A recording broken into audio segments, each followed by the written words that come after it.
الله أكبر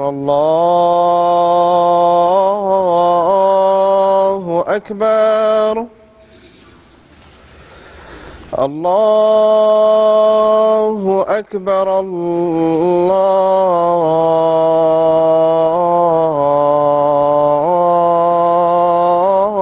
الله أكبر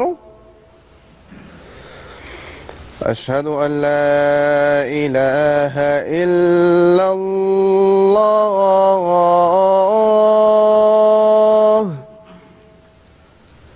أشهد أن لا إله إلا الله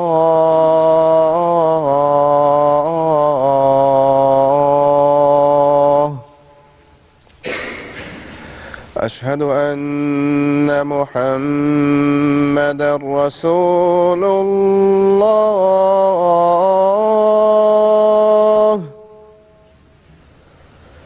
أشهد أن محمدًا رسول الله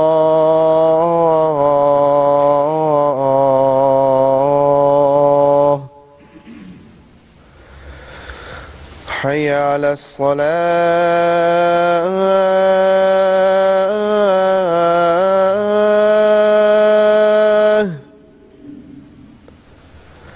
حي على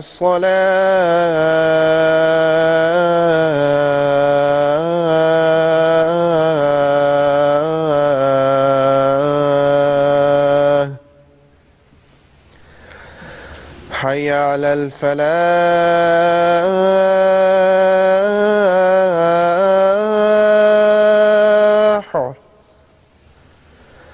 حي على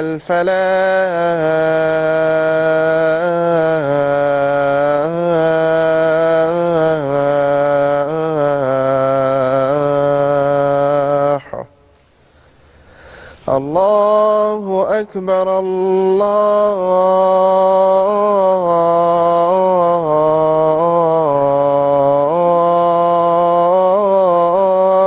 أكبر لا إله إلا الله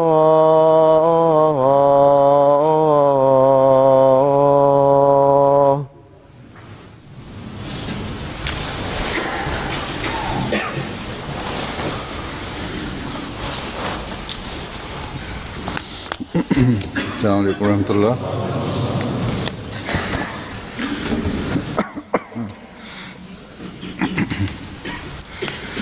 أشهد أن لا إله إلا الله وحده لا شريك له وأشهد أن محمدًا عبده ورسوله. أما بعد فأعوذ بالله من الشيطان الرجيم.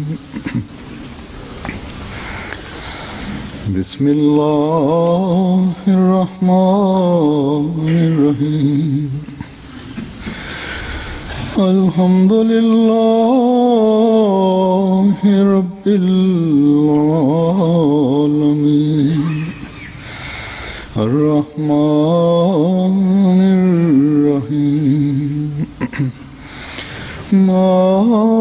مالك يوم الدين. إياك نعبد وإياك نستعين. اهدنا الصراط المستقيم صراط الذين أنعمت عليهم غير المغضوب عليهم ولا الضالين.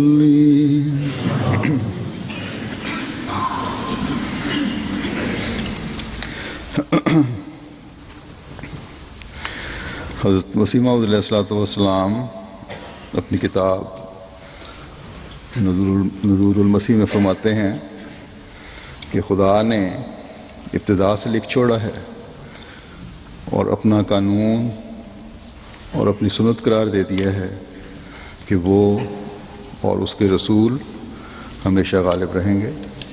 بس چونکہ میں اس کا رسول یعنی فرستادہ ہوں، مگر بغیر کسی شریعت اور نئے دعوے اور نئے نام کے، بلکہ اس نبی کریم خاتم الانبیاء صلی اللہ علیہ وسلم کا نام پا کر اور اسی میں ہو کر اور اسی کا مظہر بن کر آیا ہوں. اس لیے میں کہتا ہوں کہ جیسا کہ قدیم سے یعنی آدم کے زمانے سے لے کر حضرت صلی اللہ علیہ وسلم تک ہمیشہ مفہوم اس آیت کا سچا نکلتا آیا ہے، اب بھی میرے حق میں سچا نکلے گا. یہاں جس آیت کا حوالہ حضرت مسیح علیہ الصلوۃ والسلام فرما رہے ہیں، دے رہے ہیں، وہ سورہ مجادلہ کی آیت ہے کہ کتب اللہ لاغلبن انا ورسولی ان اللہ قوی عزیز. یہ آیت ہے. چند دن ہوئے مجھے پاکستان سے کسی نے لکھا، گو کہ میں لکھنے والے سے متفق نہیں ہوں، کیونکہ جس طرح تصویر اس لکھنے والے نے کھینچی ہے، میرے نزدیک اس بات کو عموم کا رنگ نہیں دیا جا سکتا. لکھنے والا لکھتا ہے کہ اس بات کو بہت زیادہ جماعت کے لٹریچر اور اشاعت کے ذرائع میں اجاگر کرنے کی ضرورت ہے کہ حضرت مسیح موعود علیہ الصلوۃ والسلام نبی اللہ ہیں، کیونکہ لوگ آپ علیہ السلام کو نبی کہنے سے جھجکتے ہیں. میرے نزدیک یہ افراد جماعت پر بدظنی ہے. اس کو عموم کا رنگ نہیں دیا جا سکتا. ہو سکتا ہے کہ اس لکھنے والے کے ساتھ اٹھنے بیٹھنے والے حالات کی وجہ سے مداحنت کا مظاہرہ کرتے ہوں، لیکن یہ وہ چند لوگ ہیں جن پر دنیا داری غالب آ جاتی ہے. وہ مصلحتوں کا شکار ہو جاتے ہیں جنہوں نے حضرت مسیح علیہ الصلوۃ والسلام کے ارشادات کو نہ کبھی دیکھا ہے نہ پڑھا ہے، بلکہ میرے خطبات بھی نہیں سنتے، کیونکہ میں تو کوشش کرتا ہوں کہ کسی طرح بات سے بات نکلے اور بات سے بات نکالتے ہوئے آپ علیہ الصلوۃ والسلام کا مقام واضح کروں. تو بہرحال اگر کسی کے دل میں یہ بات ہے تو ہر اس شخص کو جو اپنے آپ کو احمدی کہتا ہے، یہ واضح ہونا چاہیے کہ حضرت مسیح موعود علیہ الصلوۃ والسلام حضرت صلی اللہ علیہ وسلم کی پیشگوئی کے مطابق نبی اللہ ہیں. اور اس بارے میں اگر دنیا کے کسی بھی خطے میں رہنے والے شخص کے دل میں جو اپنے آپ کو احمدی کہتا ہے انکباس ہے تو اس کو دور کر لینا چاہیے. جیسا کہ خود حضرت مسیح موعود علیہ الصلوۃ والسلام نے اپنے اس اقتباس میں فرمایا ہے جو میں نے پڑھا ہے کہ آپ علیہ السلام اللہ تعالیٰ کے رسول ہیں مگر بغیر کسی شریعت کے، اور نبی کریم اور خاتم الانبیاء صلی اللہ علیہ وسلم کی پیروی میں اور آپ کا نام پا کر، اور وآخرین منہم لما یلحقوا بہم کی قرآنی پیشگوئی کے مطابق